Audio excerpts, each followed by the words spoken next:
அனைவருக்கும் வணக்கம். நீங்கள் பார்த்துட்டு இருக்கிறது ஆலினால் மேக்கர்ஸ் சேனல். இன்றைக்கி நான் உங்களுக்கு செஞ்சு காமிக்க போகிறது பன்னீர் பட்டர் மசாலா.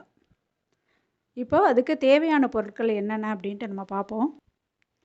பன்னீர் 100 கிராம் எடுத்திருக்கேன். 3 தக்காளி நல்லா பழமாக எடுத்து அரைச்சிருக்கேன்.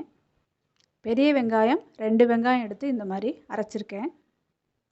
தேங்காய் பால் 1 கப்பு, இஞ்சி பூண்டு பேஸ்ட் 1 ஸ்பூன், தயிர் 2 கப், 15 முந்திரி பருப்பு எடுத்து இந்த மாதிரி அரைச்சிருக்கேன்.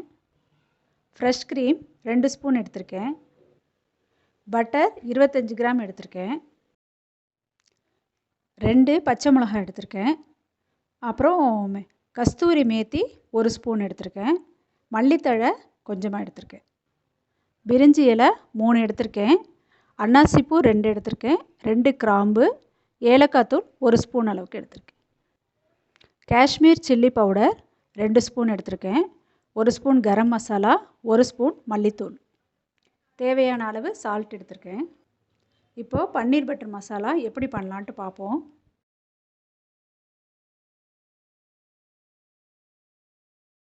இப்போ ஸ்டவ்வை ஆன் பண்ணிவிட்டு ஒரு நான்ஸ்டிக் கடாய் வச்சுருக்கேன். இப்போ கடாய் ஹீட் ஆனதுக்கு அப்புறமா நம்ம பட்டர் போட்டுக்கணும். இப்போ கடாய் காஞ்சிருக்கு, நம்ம பட்டர் போட்டுக்கலாம்.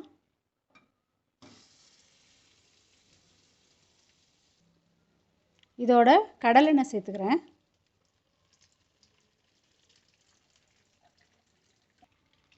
இப்போ தாளிக்கு எடுத்து வச்சிருக்கிற இந்த பொருள் எல்லாத்தையுமே நம்ம போட்டுக்கலாம்.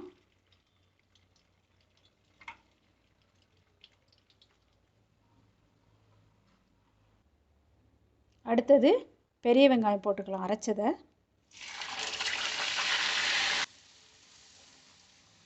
நல்லா வெங்காயம் பச்சை வாடை போகிற வரைக்கும் நல்லா வதக்கியாச்சு. அடுத்தது இஞ்சி பூண்டு பேஸ்ட்டு 1 ஸ்பூன், அதையும் சேர்த்துக்கலாம். அடுத்ததாக அரைச்சி வச்சுருக்கிற தக்காளியை இதோடு சேர்த்துக்கலாம்.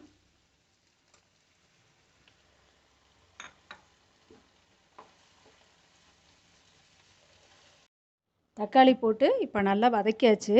அடுத்தது 2 கரண்டி தயிர் எடுத்துருக்கோம்ல, அதை போட்டுக்கலாம். காஷ்மீர் சில்லி பவுடர், மல்லித்தூள் ரெண்டுமே நம்ம போட்டுக்கலாம். இப்போ கரம் மசாலாவையும் இதோட சேர்த்துக்கலாம். இதோட நம்ம அரைச்சி வச்சிருக்கிற முந்திரி பருப்பையும் இதோட சேர்த்துக்கலாம்.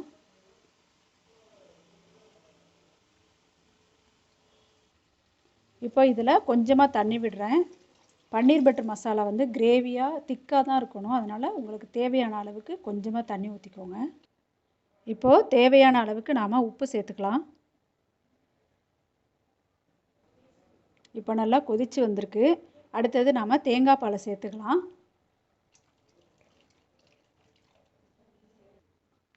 அடுத்தது பன்னீர் போட்டுக்கலாம்.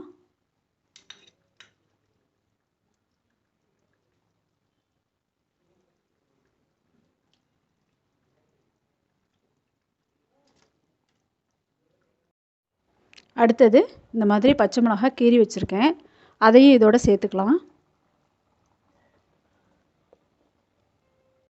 அடுத்தது நாம் கட் பண்ணி வச்சுருக்கிற மல்லித்தழையை போட்டுக்கலாம். அடுத்தது கஸ்தூரி மேத்தி எடுத்திருக்கேன், இதை நல்லா கையில் கசக்கி அப்படியே தூவி விடணும்.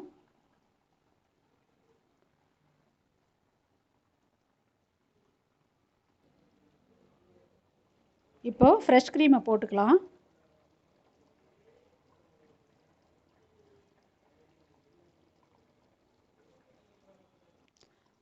இப்போது மீடியம் ஃப்ளேம்லேயே வச்சுட்டு நம்ம 10 நிமிஷம் நம்ம மூடி போட்டு மூடிடலாம். இப்போது 10 நிமிஷம் ஆயிடுச்சு. இப்போ நம்ம மூடி எடுத்துகிட்டு பார்ப்போம்.